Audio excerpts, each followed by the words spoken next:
Hello friends, welcome back our Parcham IAS. तो आज 18 सितंबर है और आज जो हमारी द हिंदू की लेटेस्ट न्यूज़ को हम कवर करेंगे उसमें सबसे पहला सवाल जो न्यूज़ है हमारा, सुप्रीम कोर्ट बनाम केंद्र सरकार, पड़ाले जलाने वालों को जेल भेजने के सवाल पे जो है सुप्रीम कोर्ट और केंद्र सरकार के बीच में बहस के बारे में हम जानेंगे क्या बहस हुई है।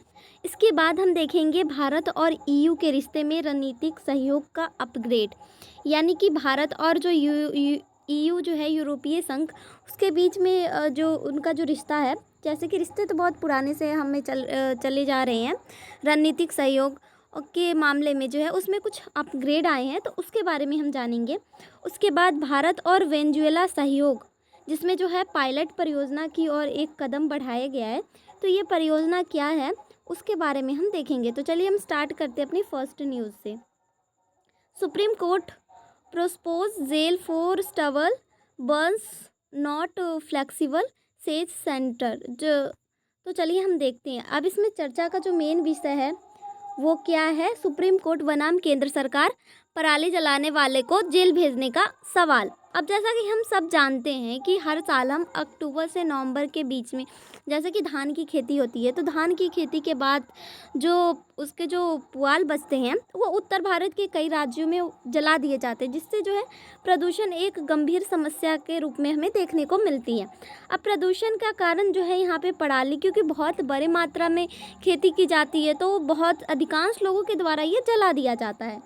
अब चलिए हम देख लेते एक बार पराली जलाने से होने वाले प्रभाव क्या क्या होते हैं। तो जैसे कि अगर हम बात करें तो वायु प्रदूषण के अंतर्गत हमें क्या क्या देखने को मिल जाती है, तो उसमें सबसे बड़ी मात्रा में जैसे कि जब हम जलाते हैं तो उससे धुआं निकलता है। धुएं के अंतर्गत हमें अलग अलग तरह के जो हानिकारक गैस होते हैं, जैसे कि carbon dioxide, carbon monoxide, methane, ये सारी चीज़ें हमें देखने को मिल जाती है, जो कि बहुत सूक्ष्म कणों में हमारी वायु को प्रदूषित कर देते हैं। अब यह धुआं जो है दिल्ली, एनसीआर और आसपास के क्षेत्रों में की जो हवा है उसे और ज़्यादा जहरीली बना देती है। अब जिससे जो है हमें ये भी देखने को मिलता है कि इससे स्मॉग बनता है, जिससे कि विजिबिलिटी जो है कम हो जाती है। अब स्मॉग से मतलब में यानी कि पूरा धुआं, धुंध सा छा जाता है, ये भी हमें देखने को मिलता है। अब अगर हम बात करें तो स्वास्थ्य पर क्या असर इसका मिलता है, तो सांस की बीमारियां जैसे कि अस्थमा, ब्रोंकाइटिस और फेफड़े में कैंसर होने तक का खतरा रहता है। आँखों में इससे जलन और एलर्जी, यानी कि स्किन में भी हमारी प्रॉब्लम होती है, और ये जो इफ़ेक्ट करता है वो एल्डर पर्सन, स्मॉल चाइल्ड और जो प्रेग्नेंट लेडीज़ होती है उनको सबसे ज़्यादा ये इफ़ेक्ट करता है। अब इससे हमारी मिट्टी को भी बहुत ज़्यादा नुकसान होता है। जब पराली जलती है तो मिट्टी का जो ऊपरी परत होता है ना, उसकी उर्वरता घट जाती है, क्योंकि उसके साथ बहुत सारे जो जीवाश्म होते हैं, जीवाणु, वो मर जाते हैं। इसके अलावा जो उसकी जो मॉइस्चराइज़र होती है, मिट्टी में पाई जाने वाली नमी और कार्बन सामग्री भी इससे कम हो जाती है, जिससे कि लंबे समय की जो उत्पादकता होती है वो घट जाती है। इससे जलवायु में भी परिवर्तन देखने को मिलता है, जैसे कि ग्लोबल वार्मिंग इससे बहुत ज़्यादा बढ़ जाती है, और कार्बन और मीथेन का उत्सर्जन जो है जलवायु संकट को और भी ज़्यादा गहरा कर देता है। अब अगर हम सामाजिक आर्थिक असर देखें तो धुएं से जो है, जब बहुत ज़्यादा धुआं छा जाता है तो इस रिगार्डिंग जो है सड़क हादसे के खतरे बहुत ज़्यादा होते हैं, क्योंकि हम साफ साफ उस टाइम जो है देख नहीं पाते, और स्वास्थ्य का भी क्षेत्र पे खर्चा बहुत ज़्यादा पड़ जाता है, आम जनता हो या फिर गवर्नमेंट हो। अंतर्राष्ट्रीय स्तर पर जो है इससे जो है भारत की छवि प्रभावित होती है, क्योंकि प्रदूषण की आलोचना की समस्या भारत को झेलनी पड़ती है। अब इसमें सुप्रीम कोर्ट का क्या हस्तक्षेप है, तो सुप्रीम कोर्ट ने पराली जलाने की बढ़ती समस्या पे जो है चिंता जताई है, और साथ ही सुप्रीम कोर्ट का कहना है कि जुर्माने से यह बात खत्म नहीं हो सकती, क्योंकि बहुत बार मना किया जाता है। कई बार किसान बार बार पराली जलाते हैं, इसलिए उनके खिलाफ जो है कड़ी कार्रवाई करनी जरूरी है। इसी वजह से सुप्रीम कोर्ट ने यह सुझाव दिया है कि बार बार नियम तोड़ने वाले किसानों को जेल भेजा जा सकता है। यह तर्क था कि कड़े सज़ा से जो है किसानों को के अंदर जो है इससे डर पैदा हो सकती है, और पराली जलाना जो है इससे बंद हो जाएगा। किंतु इसमें जो केंद्र सरकार के द्वारा जो सुझाव दिए गए हैं, केंद्र सरकार ने सुप्रीम कोर्ट के इस सुझाव को कहा है कि यह अव्यवहारिक और अव्यवहार्य बताया है। अब सरकार ने क्या इसके पीछे निर्णय दिए, तो संख्या का बोझ, क्योंकि हर साल किसान पराली जलाते हैं और सबको जेल भेजना संभव नहीं है। बहुत बड़ी संख्या मात्रा में ये ऐसी सिचुएशन होती है। अब सेकंड क्या है, आर्थिक बोझ। छोटे और सीमांत किसान के पास विकल्प नहीं होता है कि वहन कर पाते हैं, इसीलिए वो पराली जलाने के लिए मजबूर है। इसके अलावा अगर बात करें तो समाज पर भी इसका असर देखने को मिलेगा। यदि किसानों को जेल भेजा जाएगा तो ग्रामीण समाज में तनाव और अशांति फैल सकती है। व्यवहारिक समाधान, सजा देने से ज़्यादा ज़रूरी है कि किसानों को विकल्प एवं सहायता दी जाए। ये केंद्र सरकार ने अपना जो है प्रस्ताव रखा है। अब इसमें सरकार की दृष्टि से वैकल्पिक दृष्टिकोण क्या होना चाहिए, तो सरकार ने कुछ वैकल्पिक अपना दृष्टिकोण भी साझा किया है, जैसे कि तकनीकी विकल्प, जैसे कि happy seeder, super straw management system जैसी मशीन। इसके अलावा सब्सिडी और सहायता मशीन सस्ती और किसान को उपलब्ध कराना, जागरूकता अभियान। इसके अलावा किसान को समझाना कि पराली जलाने से जो है मिट्टी की उर्वरता कम होती है और प्रदूषण बढ़ता है। और फसल विविधीकरण, धान की जगह अन्य फसलों को बढ़ावा देना ताकि पराली की समस्या इससे कम हो। अब इससे निष्कर्ष यह निकलता है कि कोर्ट कड़े कदम चाहता है ताकि प्रदूषण की समस्या को तुरंत रोका जा सके, लेकिन केंद्र सरकार मानती है कि किसानों को जेल भेजने से ज़्यादा बेहतर है कि समस्या का हल निकालें। इससे जो है इससे कठिनाइयाँ और भी ज़्यादा हो सकती हैं। तो अब चलिए हम अपनी सेकंड न्यूज़ को देखते हैं। EU India partnership set for upgrades क्या है, तो अगर इसकी हेडिंग को हम देखें तो यूरोपीय संघ के शीर्ष राजनयिक काजा कलासा ने व्यापार, प्रौद्योगिकी, सुरक्षा और रक्षा एवं जलवायु पर राजनीतिक एजेंडा जारी किया। हालांकि इसके अलावा भी रूस के साथ भारत ने का जो सैन्य अभ्यास है और रूसी तेल की जो निरंतर खरीदारी है उसको लेकर ब्रुसेल में नई दिल्ली के साथ संबंधों को गहरा करने की संभावित बाधाओं के रूप में इसे देखा गया है। अब चलिए हम देखते हैं ये न्यूज़ है क्या।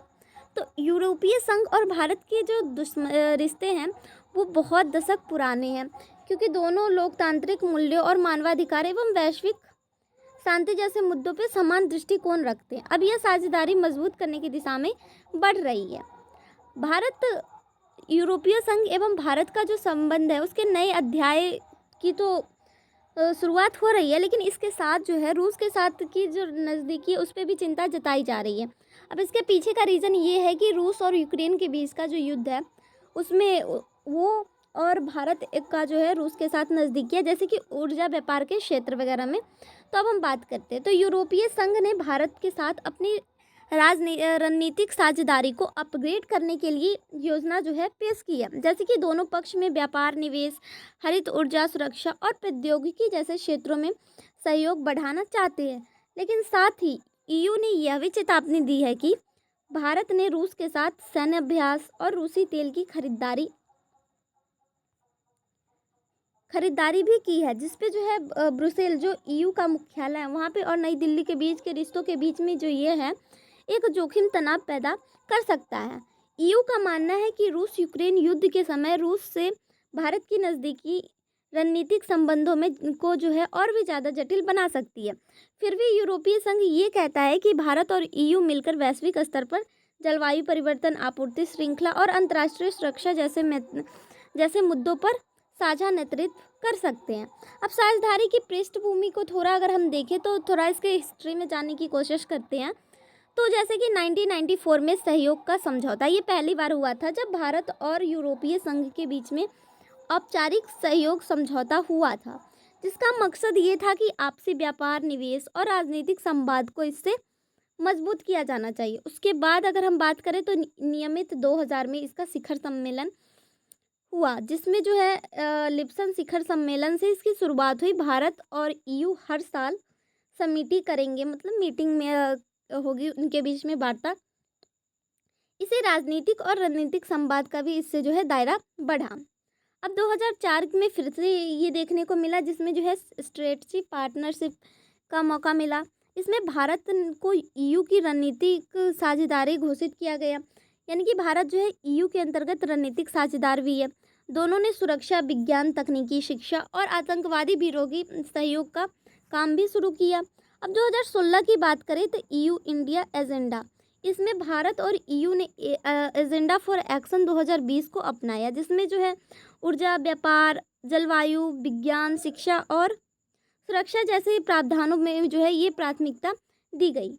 अब हम बात करें तो 2021 में कनेक्टिविटी पार्टनरशिप, जिसके अंतर्गत भारत और ईयू ने एक नया समझौता किया, जिसका उद्देश्य था कि इंफ्रास्ट्रक्चर, डिजिटल कनेक्टिविटी और ग्रीन टेक्नोलॉजी और हेल्थ के सेक्टर में भी साझेदारी की जानी चाहिए। अब ये देखिए, भारत और ईयू की साझेदारी के साथ व्यापारिक संबंध आगे बढ़ रहे हैं, जिससे जो हमें रणनीतिक, तकनीकी और वैश्विक सहयोग तक ये सारी चीज़ें जो है पहुंच चुकी हैं। अब अपग्रेड की ज़रूरत क्यों पड़ी? क्योंकि जो है बदलते वैश्विक परिदृश्य, जैसे कि अगर हम बात करें तो अमेरिका चीन का तनाव, रूस यूक्रेन युद्ध को हम देख सकते हैं, इजराइल और हमास के बीच जो संकट लड़ाई चल रही उसे भी हम देख सकते हैं। इसके अलावा जो है जलवायु संकट, तो बहुत सारे इन अभी तक में जो इंटरनेशनल वर्ल्ड लेवल पे जितने भी चीज़ें हमें देखने को मिल रही है, उससे बहुत सारे परिवर्तन और इफ़ेक्ट इंटरनेशनल तौर पे भी हमें देखने को मिलती है, जिससे कि ये इसमें अपग्रेड की ज़रूरत है।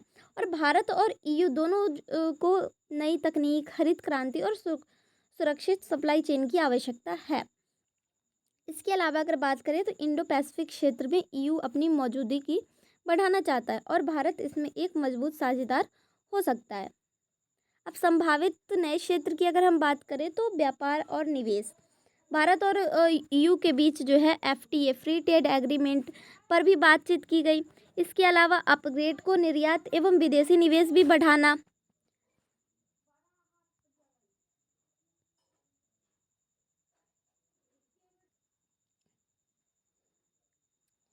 अगर हम बात करें तो हरित क्रांति और जलवायु परिवर्तन के क्षेत्र में तो सौर और पवन ऊर्जा, ग्रीन हाइड्रोजन, कार्बन न्यूट्रल और तकनीकी सहयोग पर भी इनके बीच में काफ़ी ज़्यादा संभावित नए क्षेत्र देखने को मिल रहे हैं। और सुरक्षा और रक्षा के क्षेत्र में अगर बात करें तो समुद्री सुरक्षा, आतंकवाद, साइबर अपराध के खिलाफ संयुक्त प्रयास, ये सारी चीज़ें भी हमें देखने को कंडीशनल रूप में मिल सकती है कि इन सब के क्षेत्रों में भी संभावित संभावनाएं दिख रही हैं। तो अब इससे निष्कर्ष ये निकलता है कि भारत और यूरोपीय संघ की जो साझेदारी है अब एक नए युग में प्रवेश कर रही है। यह न केवल व्यापारिक सहयोग बल्कि एक रणनीतिक, तकनीकी और पर्यावरण की साझेदारी भी होगी। और इस अपग्रेड से जो है वैश्विक मंच पर भारत और ईयू की जो भूमिका है और भी ज़्यादा महत्वपूर्ण हमें देखने को मिल सकती है। अब चलिए हम अपनी थर्ड न्यूज़ को देखते हैं। India start to project of Venezuela, pilot project India के द्वारा वेनेजुएला के साथ स्टार्ट किया गया। तो ये है क्या? तो भारत ने वेनेजुएला में कृषि, फार्मायूटिकल्स और डिजिटल सार्वजनिक बुनियादी ढांचे जैसे कि प्राथमिकता वाले क्षेत्रों में पायलट परियोजनाएं की को जो है शुरू करेगा।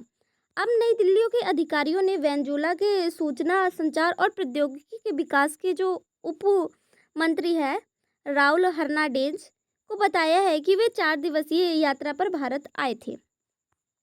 अब अगर हम बात करें तो ये क्या है, ये प्रोजेक्ट क्या है, इसकी शुरुआत कैसे हुई? तो भारत और वेनेजुएला के बीच जो है एक डिजिटल सहयोग समझौता हुआ, जिसे हम डिजिटल पब्लिक इंफ्रास्ट्रक्चर के नाम से भी जानते हैं। इसमें जो है इसके निर्माण का प्रस्ताव दिया गया। अब इसमें जो है MOU के द्वारा दोनों देशों के बीच जो है सरकारी प्रणाली, शिक्षा, स्वास्थ्य, टेक्नोलॉजी आदि में भी इससे सहयोग को बढ़ाने की योजना की गई है।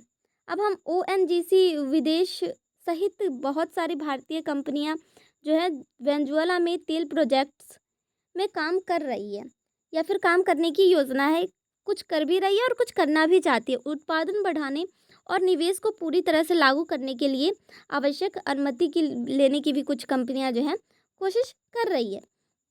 अब इस पायलट प्रोजेक्ट से जुड़े महत्व और चुनौतियों को हम देखते हैं। अगर हम इसके महत्व की बात करें तो तकनीकी और डिजिटल सहयोग जैसे कि DPI जैसे मॉडल, जैसे कि भारत का आधार UPI, वेनेजुएला के द्वारा अपनाए जाने वाली संभावनाएं, इससे जो है सार्वजनिक सेवाएं अधिक सुगम होगी। इसके अलावा अगर हम बात करें तो AI, साइबर सुरक्षा, ब्लॉकचेन आदि सहयोग से भी इसमें जो है सहायता मिलेगी और बढ़ावा इससे हमें मिलेगा।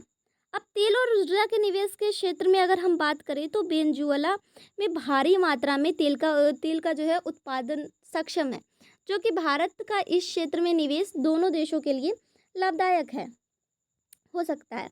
अब इस क्षेत्र में भारत को जो है अपनी ऊर्जा की आपूर्ति के लिए ये बहुत सारी विविधताएं भी देखने को मिलेगी। अब आधिकारिक और रणनीतिक रूप से अगर दोनों के जो द्विपक्षीय संबंध है वो इससे मजबूत हो गए तो हम देखते हैं वो कैसे व्यापार, निवेश और तकनीक में सहयोग से जो है राजनयिक संबंधों में भी इस दोनों देशों के बीच विश्वास बढ़ेगा। इसके अलावा वेनेजुएला के में जो अभी आर्थिक संकट, प्रतिबंध आदि से जो वो जूझते हैं, ऐसे समय में पार्टनरशिप की भूमिका हो सकती है। अब इससे चुनौतियाँ क्या आएगी, तो राजनीतिक और नौकरशाही बाधाएं। अब ये क्या है, तो वेनेजुएला में राजनैतिक अस्थिरता, आर्थिक संकट है जो कि परियोजनाओं के क्रियान्वयन को भी प्रभावित कर सकते हैं। विदेशी प्रतिबंध का प्रभाव देखें तो विशेषकर वित्त और बैंकों के लेन देन में जो बाधाएं आ सकती है। उसके अलावा ओएनजीसी और यूएस को जो लाइसेंस आदि की गुणवत्ता की आवश्यकताएं हैं। इसके अलावा अगर हम बात करें तो प्रौद्योगिकी और निवेश की ज़रूरत, जैसे कि डिजिटल इंफ्रास्ट्रक्चर, तेल की उत्पादन की सुविधा आदि के लिए जो है पर्याप्त निवेश और विशेषज्ञता चाहिए, क्योंकि इसमें जो है सबसे ज़रूरी जो चीज़ है वो हमें निवेश चाहिए। उसके अलावा अगर बात करें तो ऐसे लोगों की ज़रूरत है जो कि इसे बहुत अच्छी तरीके से इसके प्रोफेशनल हो। अब जिस तरह से तकनीकी का हस्तांतरण हो रहा है, प्रशिक्षण और मानव संसाधन आदि की इसमें जो है आवश्यकता होगी। इसके अलावा अगर हम बात करें तो पर्यावरण और नियामक समस्याएं, जैसे कि भारी तेल उत्पादन और उसके अपग्रेड से पर्यावरण पर जो है प्रभाव पड़ सकता है, जैसे कि इसके लिए नियामक मंजूरियाँ, पर्यावरण मानदंड आदि का भी अनुपालन जो है करना पड़ेगा। अब संभावित प्रोजेक्ट्स के उदाहरण अगर हम देखें तो डिजिटल सरकार की सेवाएं, शिक्षा और स्वास्थ्य और टेक्नोलॉजी के आधार पर सुधार किए जाने चाहिए। अब तेल के क्षेत्र में उत्पादन को बढ़ावा मिले, सार्वजनिक निजी भागीदारी के मॉडल को भी इसमें जो है बहुत ज़्यादा उपयोगी बनाने जाने के लिए बुनियादी ढांचा, जैसे कि तेल के क्षेत्रों में भी सुविधाएं बढ़ाई जाए। तो इसी के साथ हमने सभी न्यूज़ को कवर किया है।